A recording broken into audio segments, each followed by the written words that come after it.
Hi, my name is Dennis Sheffield, and I'm with Team Sheffield Financial Services. After speaking with several of my clients, it was suggested that I do a short series of videos on financial matters. Of course, I thought that would be a great suggestion. That was a great suggestion, so I decided, okay, why not? And so, pretty much here goes. So, one of the things that I share with my clients is building blocks of financial attainment, financial wealth, financial planning, if you will. And those are basically 7 to 8 building blocks that we attempt to incorporate in our practice. But those are based on the foundation, if you will, which is what I call the 6 money management principles. Now, of course, these are my principles. These are principles that I learned quite some time ago. As a young man, a while back, I read the book called The Richest Man in Babylon. And there were several principles that was incorporated in that book that was pretty much designed to help people build financial stability as opposed to wealth is what I like to use, financial stability. So as we attempt to embark on these series, we're going to establish the foundation on what I call the 6 principles of money management. And then, as I stated, there are probably 7 or 8 additional building blocks that we would use on top of the foundation. So this short series of videos may be, again, 7 or 8 throughout the whole duration of this video series. So, starting with the foundation of financial management, there are 6 principles which we would start off with. The first of the 6 is the principle of pay yourself first.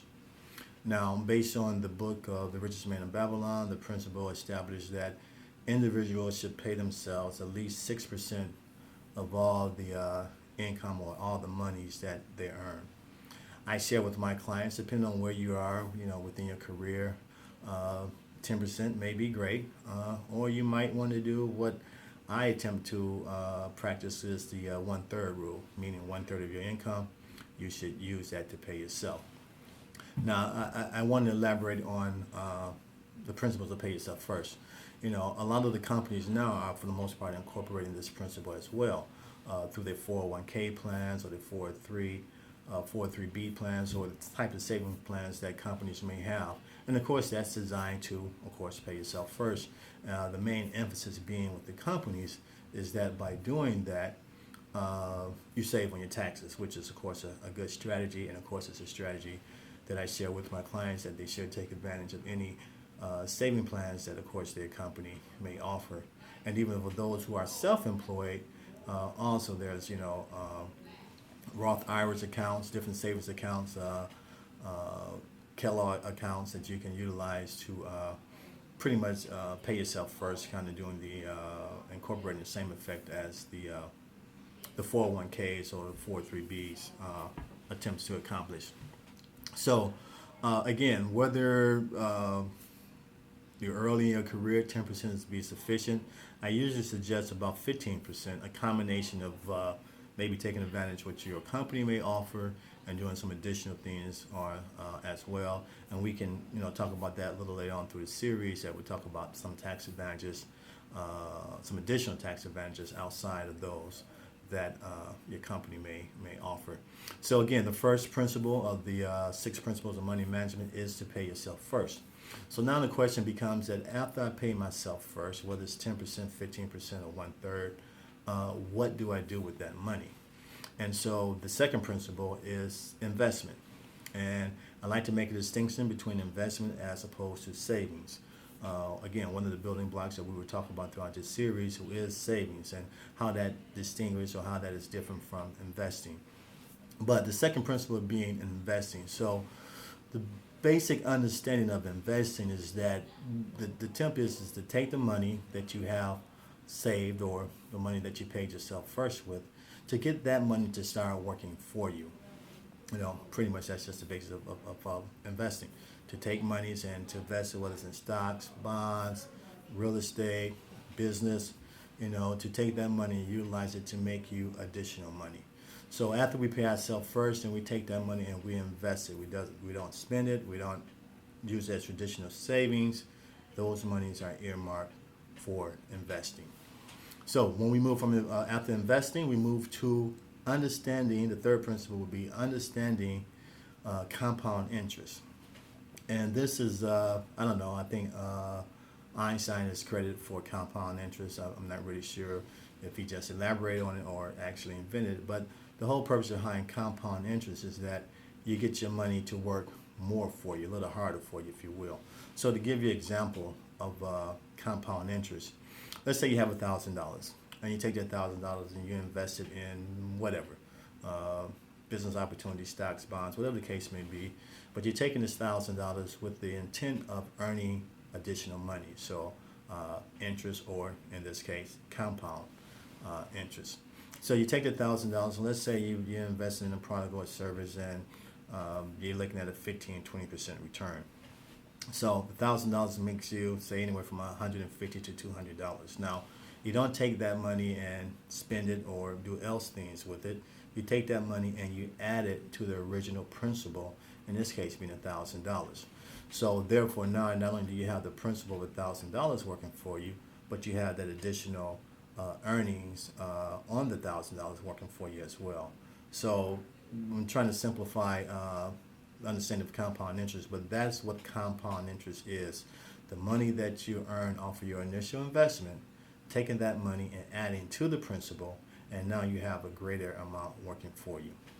So hopefully that comes across clearly to you. So after the second principle of investing, then the third principle, back up. We had paying yourself first, investing, and then understanding compound interest. Then the fourth principle is to never lose your initial investment or to never lose principal. So when we go back to the previous example, we have $1,000. We're going to take that $1,000 and we're looking to invest that to make 15%, 20% in this example. The fourth principle of never losing your initial investment states that if I don't make the 15% or the 20% that I'm trying to make with my investment of $1,000, at worst case scenario, I do not lose that initial investment. I do not lose that $1,000. So when we talk about the fourth principle of never losing your initial investment or never losing principal, means that the monies that you are investing in whatever vehicle it is, you want to mitigate the loss. That is, you want to ensure that no matter what, you will receive your initial principal. So again, the fourth principle is to never lose the initial investment. So to recap on the first four, we have to pay yourself first, and some people would say minimum 10%. I would say 15%, and in some cases even more. We want to take that money and then we want to invest it. And as we invest it, we want to understand how compound interest work on our investments. We may be aware of interest in terms of credit cards and car notes and mortgages and those types of things. That's not working to our advantage, but we'll talk about that later on in the segment as well. But that compound interest would be the third principle. And then the fourth principle is, again, to never lose your initial investment. And as I stated, these are not necessarily my principles of money management. These are principles that I gained through several resources and over the years, but I want to credit them to the original book that I read as a young man, which was The Richest Man in Babylon. And so the fifth principle, which is a principle that I kind of incorporated, throughout my years and working with individuals, organizations, groups, communities, those types of things. The fifth principle that I believe we should incorporate is to do business with those who do business with you. And so, give you an example of that. I am a financial advisor. Let's say I'm speaking with a person who sells suits, makes suits, a tailor, makes suits, or sells suits. Being a financial advisor, I have professional attire, so of course, it would be an individual that I would do business with because I need to have financial gear. So I would purchase his merchandise. I would buy suits from him. But the understanding of that is that he, assuming that he would need my services in terms of financial advice, financial planning, that he would do business with me as well. And what that does, that allows the money to circulate multiple times within your group, community, organization, whatever the case may be. So doing business with those who do business with you is very important in terms of building a foundation of financial management. So the sixth principle, and some would argue that maybe this should be the first principle, but whether it's the first one or the sixth one, it should be part of the foundation of money management. And that's kind of based on the universal law. I believe personally that the universe is such that it gives you what you put out. So, kind of a reciprocal type of situation, the universe, that being without getting too philosophical. But that sixth principle would be charity. In other words, after you are blessed to make whatever it is you make, a portion that you should give back to whether it's a charity organization, the church, for example, they'll call it tithing.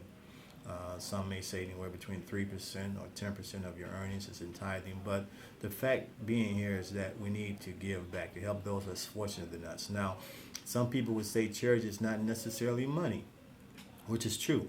But since we are talking about financial matters, then in this example, the sixth principle of money management is charity, meaning that you would give back some of your income to those who are less fortunate. So just kind to recap here in terms of the principles of money management, which I think is the foundation of all financial planning, is that first we pay ourselves first a portion of all the monies that we earn. Some would say 10%, 15%, but at least no less than 10%. You want to pay yourself first. That money that you pay yourself, that money is to be invested. So whether we're investing in stocks, bonds, real estate, businesses, we want to take that money and we want to utilize that money for investing. And as we invest, we want to understand how compound interest comes into play, how compound interest can make our money grow a lot faster. So that would be the third principle of money management, is compound interest. And then the fourth principle would be that we do not want to lose our initial investment. What people say, you don't want to lose principal.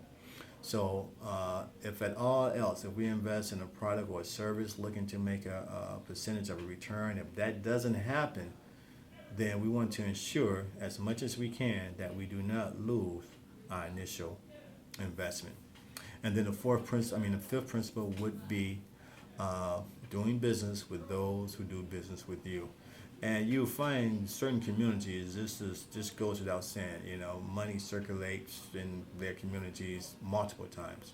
So as we build our own personal financial foundation, this is something we want to incorporate with that as well. And then, of course, the sixth principle of money management would be charity, to give back a portion of the money you earn to those less fortunate than yourself.